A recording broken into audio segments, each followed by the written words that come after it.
ว่าสำนี้แบบรุ่งประมาณจากเม็ดเนี่ยฮะประมาณจากเม็ดโอ้เก้าเก้าเก้า90ปลายบ่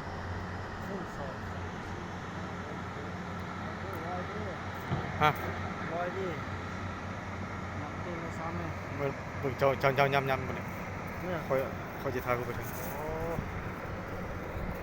ถ่ายวิดีโอแป๊บเดียว